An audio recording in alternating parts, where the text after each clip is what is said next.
वक्ते दफन हम मिट्टी देते हैं तो यही पढ़ते हैं, मिन्हा खलकनाकुम व फीहा नुईदुकुम व मिन्हा नुखरिजुकुम। 2 दिन के बाद में किसी ने आके कहा कि फला साहब कहाँ है? कहा अभी तो 2 दिन पहले इंतकाल हो गया, फला कब्रिस्तान में दफन है, नमाज जनाजा असर के बाद फला मस्जिद में अदा की गई थी, आपको नहीं पता? बोले नहीं, मुझे खबर नहीं लगी। मलकुल मौत आए, 2 दिन पहले रूह निकाल के ले गए, मीन्स ही इज डेड, वो मर चुका है, वो इंतकाल हो चुका है। कॉमन सेंस आप लोग के यहाँ यही है। अगर इंसान फतहा में वॉकिंग कर रहा, टॉकिंग कर रहा, माइंडिंग कर रहा, बिजनेस कर रहा है, दे आर अलाइव, वो जिंदा है। और मलकुल मौत आके रूह निकाल के ले गए, कब्रिस्तान में दफन कर दिया, चंद सालों में घास निकल गई, मीन्स दे आर डेड, वो मुर्दा है। यही समझते ना हम लोग। Today I will prove they are totally wrong wrong wrong. आज मैं ये साबित करूंगा कि ये 100% गलत है। रूह निकलने का नाम मौत नहीं है और रूह रहने का नाम जिंदगी नहीं है। दलील कुरान और हदीस की रोशनी में प्यारे मुस्तफा सल्लल्लाहु तआला अलैहि वसल्लम 571 ईस्वी अब्दुल्ला की पीठ से, आमिना के बतन से मकाम बैदा पीर के दिन सुबह सादिक तशरीफ लाए और जब ऐलान नबूवत किया, अबू जहल से 1 बार 2 बार 3 बार मान लो मैं अल्लाह का रसूल हूँ, पढ़ लो ला इलाहा इल्लल्लाह मुहम्मदुर रसूलुल्लाह सल्लल्लाहु तआला अलैहि वसल्लम, बार बार कहने के बावजूद अबू जहल नहीं माना। तायरे सिदरत तशरीफ लाते हैं, या रसूल अल्लाह ये मुर्दा है, अब मन काना मैतन, या रसूल अल्लाह ये मुर्दा है। A question arise in our mind in this palace named Fataha. Abu जहल हाथ पांव काम कर रहे हैं उसके, इस्लाम सेड ही इज डेड, ये मुर्दा है। अबू जहल के बदन में रूह बाकी है, इस्लाम बोल रहा है ये मुर्दा है। मलकुल मौत आए नहीं, रूह निकाल के ले नहीं गए। नकीरैन ने सवाल नहीं किया कि मन रब्बुका मा दीनुका मा कुंता तक़ूलु फी हक़्क़ि हाज़ा रजुल, इस्लाम सेड ही इज डेड। उसकी बीवी है, बच्चे है, प्लानर है, किलर है, हुजूर सल्लल्लाहु अलैहि वसल्लम के कत्ल का प्लान कर रहा है, मक्के में घूम फिर रहा है, ऐलान कर रहा है कि जो मार के लाएगा नबी का सर उसको 100 ऊंट दिए जाएंगे, but Islam said he is dead. उसकी जुबान बोल रही है मगर इस्लाम ने क्या कहा? वो मुर्दा है। इससे क्या साबित हुआ? रूह निकलने का नाम मौत नहीं है और रूह की बका का नाम जिंदगी नहीं है। अबू जहल के बदन में रूह बाकी है, जीते जी इस्लाम ने कहा मुर्दा है। और किसने कहा? जिब्रील अलैहिस्सलाम ने। और जिब्रील अलैहिस्सलाम कभी झूठ नहीं बोलते हैं। हुजूर सल्लल्लाहु तआला अलैहि वसल्लम पर कुरान नाजिल हुआ, कुरान झूठा नहीं है, नबी झूठे नहीं है। दुनिया की तमाम किताबों में सच्ची किताब का नाम कुरान मुकद्दस है, जिसकी हेडिंग है ज़ालिकल किताबु ला रैब फीह, शक की गुंजाइश भी नहीं है इस किताब के अंदर। इस्लाम ने कहा अबू जहल की रूह की बका के बावजूद ये मुर्दा है। अच्छा, ये बात क्लियर हो गई कि जिसके पास रूह हो वो जिंदा है। फतहा में ये कोई जरूरी नहीं, झारखंड में वो जिंदा हो ये कोई जरूरी नहीं, इंडिया में वो जिंदा हो क्योंकि रूह बाकी है, बीवी है, बच्चे है, कारोबार कर रहा, बिजनेसमैन है, ये कोई जरूरी नहीं है। और आगे चलें। 1 हिजरी 2 हिजरी 3 4 5 6 7 8 9 10 20 30 40 50 60 61 हिजरी करबला की धरती हजरत अली असगर के हल्क को तीर पार कर चुका, इस्लाम बोलता है जिंदा है। हजरत जुहैर बिन कीन की रूह मलकुल मौत ले जा चुके, इस्लाम बोलता है जिंदा है। हजरत मुस्लिम बिन अकील शहीद हो गए, इस्लाम बोलता है जिंदा है। हजरत हुर जा चुके, इस्लाम बोलता है जिंदा है। हजरत इमाम हुसैन बदन करबला में, सर दमिश्क में, इस्लाम बोलता वला तक़ूलू लिमन युक़्तलू फी सबीलिल्लाहि अमवात। सवाल पैदा होता, ऐ अबू जहल तू जीते जी मर कैसे गया?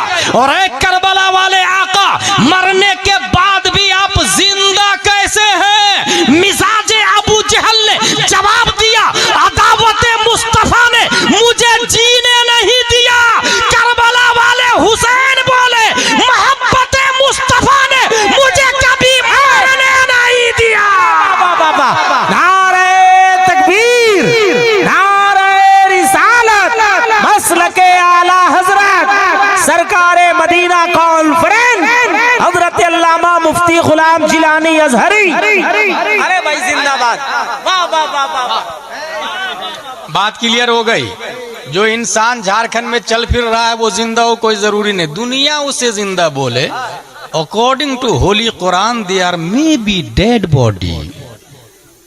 और जो कुरान है वही सच है, वही राइट है। मिनहा खलकनाकुम, हमने इसी मिट्टी से आपको बनाया है।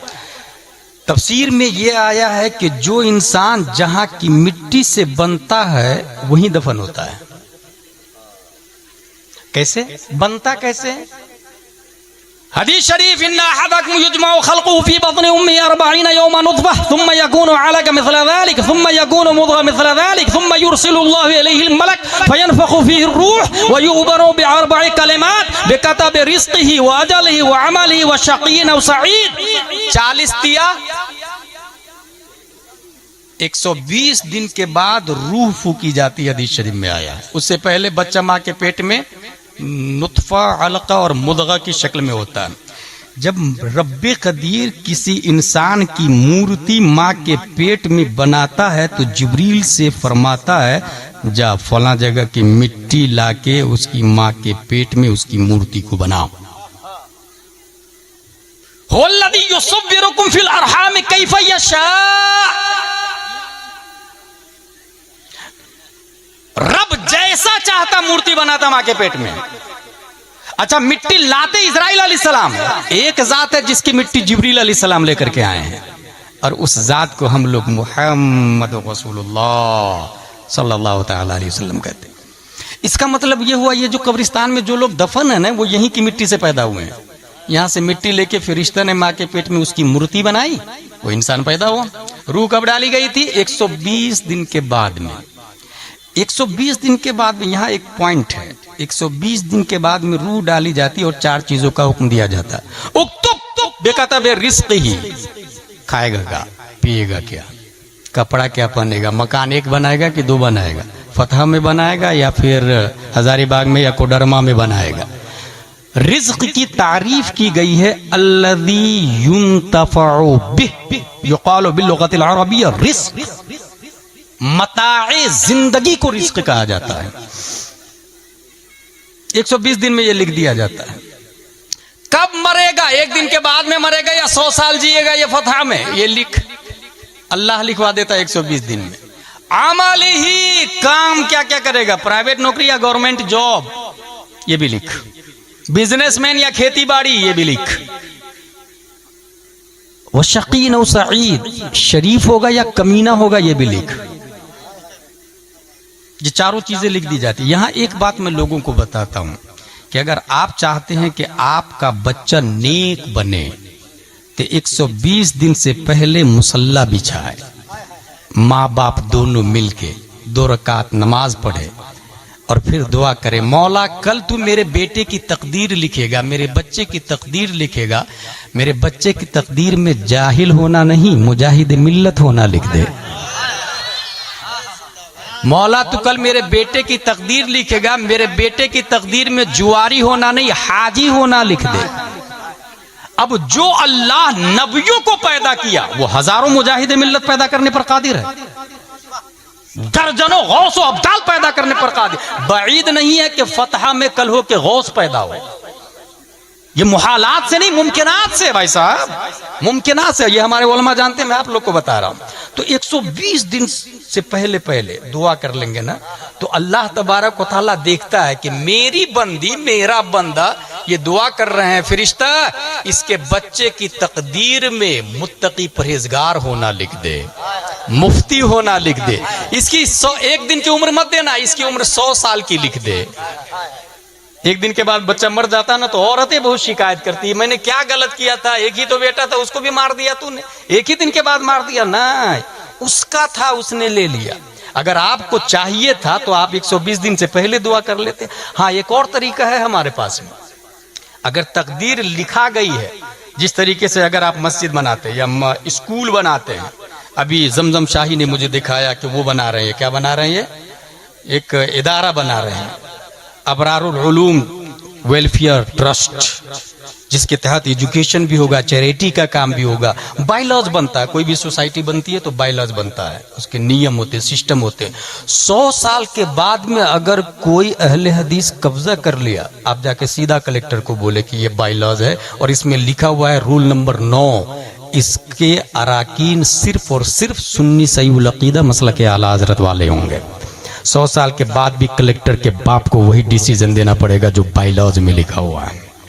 तकदीर में जो लिख गया वो तो फिक्स हो गया, लेकिन तकदीर अब बदलना चाह रहे हैं। कोई शराब पी रहा, जुआ खेल रहा, फतह में माँ बाप परेशान है, बदलना चाह रहे हैं तो क्या करे, मजबूर महज नहीं है। अल्लाह तबारक व तआला ने एक ऑप्शन दिया है। 470 हिजरी में उम्मुल खैर फातिमा के पेट से, शेख अबू सालेह की पीठ से एक बच्चा लफ्ज़े अब्दुल कादिर से मुसम्मा जीलान की धरती पर पैदा किया। और शेख अब्दुल कादिर को रब्बे कदीर ने वो पावर दिया, वो कुव्वत दिया कि तकदीर के जो बायलॉज है वो जिस दफ्तर में रखा हुआ है उस दफ्तर का रजिस्ट्रार शेख अब्दुल कादिर जीलानी को बना दिया है।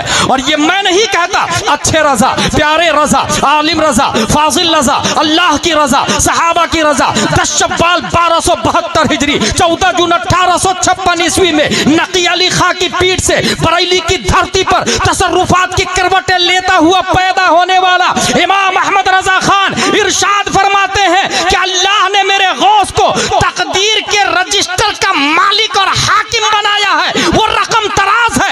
मेरी तकदीर बुरी हो तो भली कर दे के है, मेरी तकदीर बुरी हो तो भली कर दे के है। मैं वो इस बात के दफ्तर पे करोड़ा तेरा। नारे तकदीर, नारे रिसालत, सरकारे मदीना कॉन्फ्रेंस, मसलके आला हजरत। ये बात हो गई क्लियर। यहाँ पर मैं इससे पहले तकरीर कर चुका हूँ कि अगर आप चाह रहे हैं कि बच्चे नेक बने तो बच्चा जब माँ के पेट में हो तो बहुत आसान तरीका है। कहाँ गया मेरा मोबाइल? इस मोबाइल में आप जाएं यूट्यूब पर और वहाँ बोले वैस रजा कादरी कलाम आला हजरत, वो आ जाएगा। वहां पर माँ को चाहिए कि आटा गूंथ रही है, मोबाइल इधर लगा दे। अब मोबाइल में चलेगा, क्या दबे जिस पे हिमायत का हो पंजा तेरा, शेर को खतरे में लाता नहीं कुत्ता तेरा। अब जो बच्चा पैदा होगा वो गौसे आजम का शेर बन के पैदा होगा, गौसे आजम का गुलाम बन के पैदा होगा। अब उस बच्चे को कोई डैमेज नहीं कर सकता, कोई डाइवर्ट नहीं कर सकता, कोई गुमराह नहीं कर सकता। माँ बोले सूरह यासीन मा तर्जमाए कंजुल ईमान। अब इधर वो चावल बना रही है और इधर आयत चल रही है यासीन वल कुरानिल हकीम इन्नका लमिनल मुरसलीन अला सिरातिम मुस्तकीम तंजीलल अजीजिर रहीम लितुनज़िरा कौमन मा उनज़िरा आबाउहुम फहुम गाफिलून। अब जो बच्चा पैदा होगा वो वक्त का ताजु शरिया बन के पैदा होगा, वो वक्त का मुफ्ती आजम बन के पैदा होगा। इसलिए माँ और बहनों की खुसूसन ये ड्यूटी है। मिनहा खलकनाकुम, माँ के पेट में बच्चे की तस्वीर बन गई। कैसे बनती है? यहाँ पर बहुत सारे भिन्न भिन्न प्रकार के लोग हैं, चेहरे अलग अलग है, कलर अलग अलग है, मिजाज अलग अलग है। कभी गौर किया आपने? यही जमीन है, यहाँ से घास भी निकलती, काजू भी, किशमिश भी, पिस्ता भी, अखरोट भी, बाजरा भी, जौ भी, मक्का भी, गेहूं भी, चावल भी। जमीन एक ही है। मिन ऐसो हिया जमीन बराबर है। हमारे उलमा जानते हैं मिनाई सोई है। आप लोग समझ जाए कि जमीन बराबर है। तमाम जमीन जब बराबर है तो ये काजू कहां से निकल गया भाई? ये पिस्ता कहां से निकला? ये चावल कैसे निकल रहा है? वजह यह है कि अगर जमीन को चावल से निस्बत हो जाए तो वो जमीन चावल में बदल जाती है। जमीन को अगर काजू से निस्बत हो जाए तो वो जमीन काजू में बदल जाती है। जमीन को अगर पपैयाज से निस्बत हो जाए तो वो जमीन पपैयाज में बदल जाती है। यही से ये बात भी समझ में आ गई कि इन जमीन के जितने मिजाज है उतने ही मिजाज इंसान के हैं, और जमीन के जितने कलर है उतने ही कलर इंसान के हैं। जितने कलर जमीन के उतने कलर इंसान के, जितने मिजाज जमीन के उतने मिजाज इंसान के।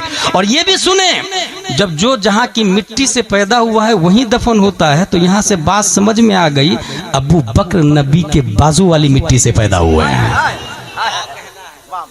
हजरत अबू बकर कहां से पैदा हुए? नबी की बाजू वाली मिट्टी से, उनके बाजू से हजरत उमर फारूक आजम। लेकिन एक सवाल पैदा होता है कि फतह में एक इंसान पैदा हुआ, गया हज करने के लिए और मदीने में इंतकाल कर गया। अब वो कहां की मिट्टी से पैदा हुआ था भाई साहब?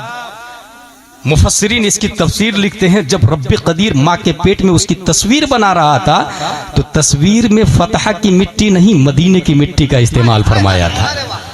इसलिए रहेगा पैदा तो यहां होगा लेकिन दफन मदीने में होगा। पैदा कहीं भी हो, जहां की मिट्टी लगी है वहीं वो इंसान मदफून होगा। मिनहा खलकनाकुम, हमने आपको इसी मिट्टी से पैदा किया है। अब जब हम लोग मिट्टी से बने हैं तो मिट्टी की दीवार देखी होगी आप लोगों ने, चंद साल चलती है।